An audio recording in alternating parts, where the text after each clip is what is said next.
ఆయనను సేవించారు. ఎట్లా సేవించారు చూడండి. మీ దేవుడైన యెహోవా మహోగ్రత మీ మీద నుండి తొలగిపోవునట్లు ఆయనను సేవించుడి. ఎట్లా సేవించాలంట? మన ఉగ్రత అంటే దేవుని ఉగ్రత మనపై. మీ అందరికి తెలుసు, మనందరికీ తెలుసు. మీరు మొదటి సమూయేలు గ్రంథము చదివితే అక్కడ ఏలి కుమారులైన ఇద్దరు భయంకరమైన పాపము ఏదైతే దేవుని దృష్టిలో అసహ్యమైందో యాజకులుగా ఉంటూ వారు అట్టి చేస్తున్నారు కాబట్టి వారిని అంటే వారి దేవుడు శిక్షిస్తూ దేవుడు మౌనమైపోయాడు. ఏలితో మాట్లాడి ఎన్ని సంవత్సరాలు అయిపోయిందో, కానీ చిన్న బాలుడైన శామ్యూయేలు దేవుడు పట్టుకున్నాడు.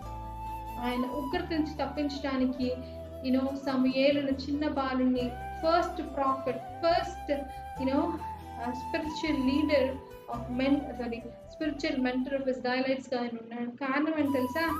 దేవుడు ఎన్నుకుని ఏర్పాటు చేసుకున్నాడు. అంటే తల్లి గర్భంలోనే నేను అంటే నువ్వు ఇంకా ఫామ్ కాకముందుకే నేను ఏర్పాటు చేసుకున్నాను అని ఇర్మియా 1:8-9 వచనాల్లో చూస్తాం కదా. నువ్వు చిన్న బాళ్ళు అరద్దు, నువ్వు మాటల శక్తిని నేను ఇస్తాను, ఎవరికి భయపడదన్నాడు.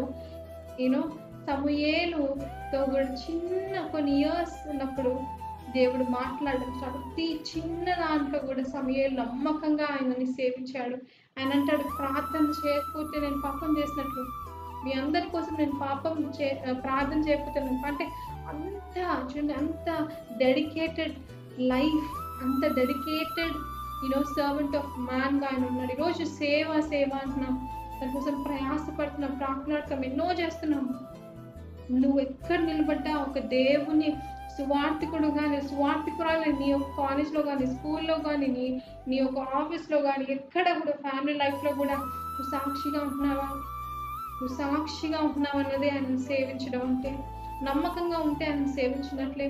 నమ్మకత్వంలో మంచి ఆశీర్వాదాలు ఉన్నాయి. ఈరోజు అపనమ్మకస్తులుగా ఉండడం దేవుడికి ఇష్టం లేదు. మనందరికీ తెలుసు, అపోస్తుల కార్యం 10వ అధ్యాయంలో కొర్నేలియస్ గురించి రాయబడింది. చాలా హై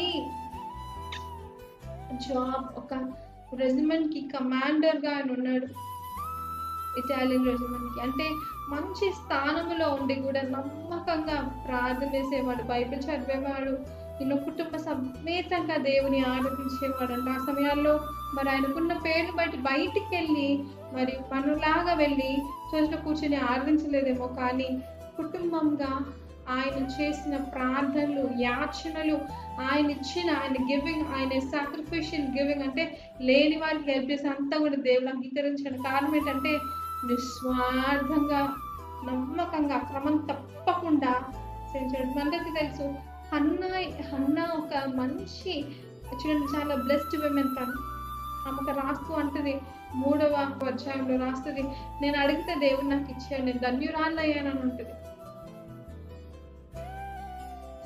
ఆ తల్లి యొక్క నమ్మకమైన జీవితం మనం చూస్తే క్రమం తప్పకుండా ప్రతి ఏడు ఎల్కానా, హన్నా, పెనిన్నా ముగ్గురు కూడా దేవుని యొక్క సన్నిధానానికి, సంఘానికి వచ్చేవారంట, అర్పణలు తీసుకొని వచ్చేవారంట. అంటే ఆ తల్లి నమ్మకత్వాన్ని బట్టి కుమారుని దేవుడు గొప్పగా వాడుకున్నాడు. నీ నమ్మకత్వాన్ని బట్టి నీ పిల్లల్ని దేవుడు వాడుకుంటాడు. నువ్వు నమ్మకంగా జీవిస్తే దేవుడిని పిల్లల్ని బ్లెస్ చేస్తాడు. అట్టే నమ్మకమైన వారిగా మనం ఉండాలని దేవుడు ఆశిస్తున్నాడు, ఆలోచిస్తున్నాడు, ఆశ కలిగి ఉన్నాడు.